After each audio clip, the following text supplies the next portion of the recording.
Hi everyone, my name is Brian Betts. I'm going to do a little bit of a self-evaluation about how I go through a clinical orthopedic exam and get into that a little bit. So let me start off by introducing myself. Again, I'm Brian Betts. I'm a certified athletic trainer and a licensed athletic trainer in the state of Indiana.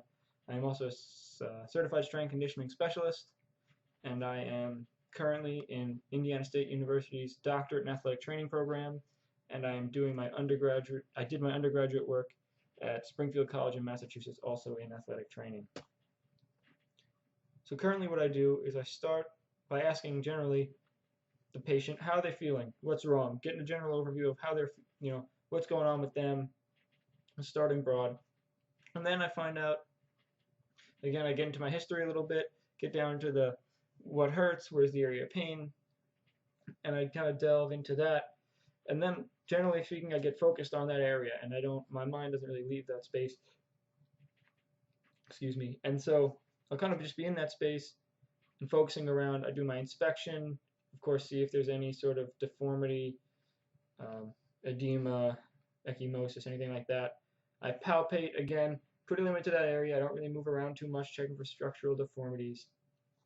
I check range of motion, active, passive. I stay away from resistive because in my opinion, manual muscle testing can do a similar job. So I look into my range of motion. Again, I don't really use any measurements. I just kind of eyeball it. This one seems to move farther than the other one. And then I get into my special tests for that specific area. And then I also try and look at, if a patient look at their posture. So if I have them laying on the table, I'll look, are they anteriorly rotated from their pelvis? Are they posteriorly rotated? If they're sitting on the table, what's their shoulder posture look like? Are they kyphotic? Are they lordotic? And I try and think, how does this relate back to their injury or potential risk for injury? So kind of things where I think I am lacking is initially, right, I start off broad and real quick I get real specific into where's your injury, really focusing on the impairment or even more so the structural damage, and where I really should be more patient-centered.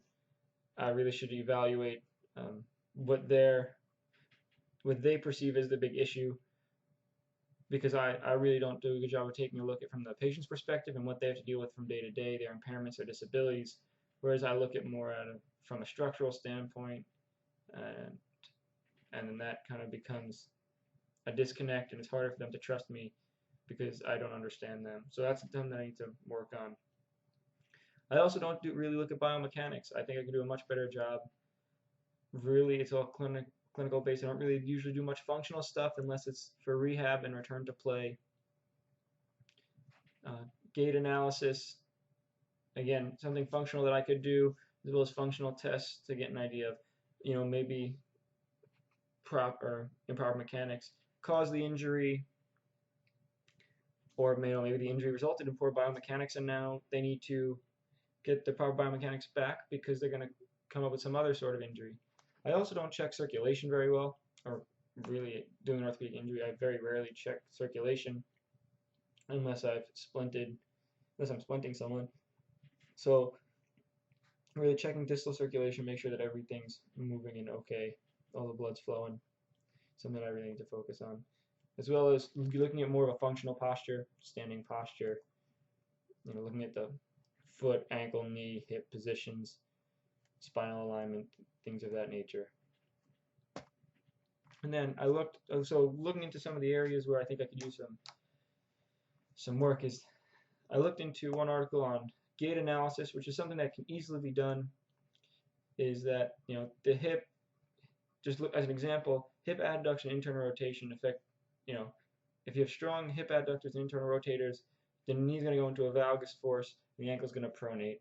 Just as an example, and then that will put you more at risk for MCL, ACL, meniscus injury, and it alters up your biomechanics. You're more likely to have medial tibial stress syndrome, and those are all things that can be prevented if the adductors and internal rotators are stretched and the abductors and external rotators are strengthened.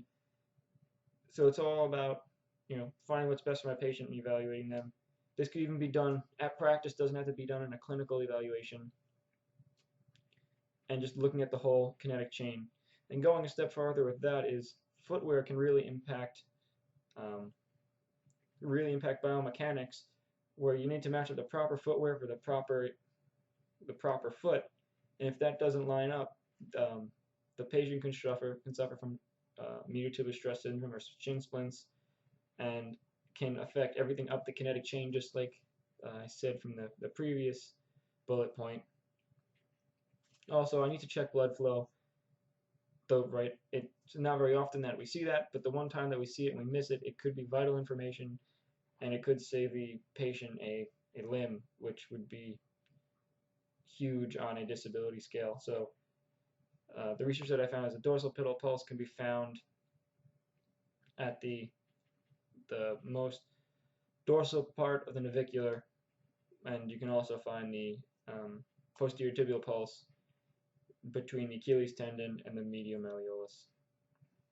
I also found an article about goniometers, looking at range of motion, since that was something that I didn't really measure objectively, was that 3 different goniometers that are listed here, universal, fluid, and electric goniometers, are, if you're not consistently using the same type of goniometer, it's unreliable. And if different clinicians use the same goniometer, it's also not reliable. So one clinician needs to always use the same goniometer, and they always need to take the measurements for range of motion, or the results are not going to be reliable. So with that, things that I can do, right off the get-go, one thing I can change is, instead of starting my evaluation with my patients on the table, start the evaluation as soon as they walk in the door.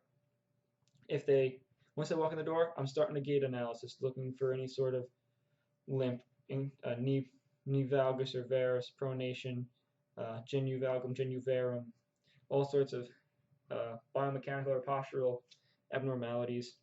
And if they sneak in and I don't get to see them, we'll go outside. We can go outside in the hallway and do a quick gait analysis, either in the hallway or on the treadmill.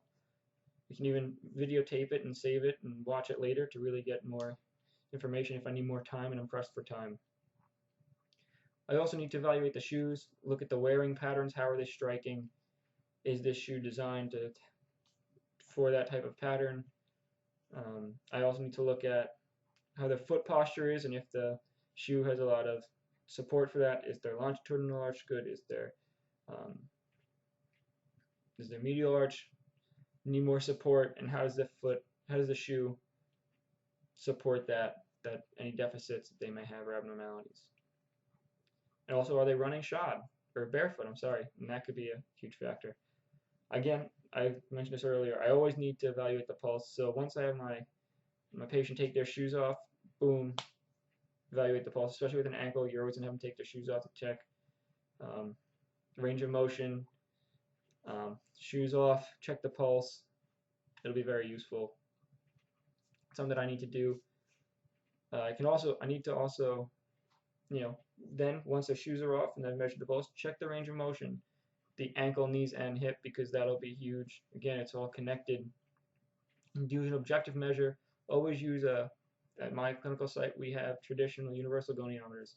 I always need to use that type of goniometer, and I can't for each patient, and I can't adjust that. I also don't have it written down here, but posture. Have them stand up right after we've done range of motion. Have them stand up, check their posture, see, are they anteriorly rotated, or are they valgus on one side? What's their foot position? All stuff that needs to be addressed. And here's a list of my references. Thank everyone for listening, and I hope you enjoyed.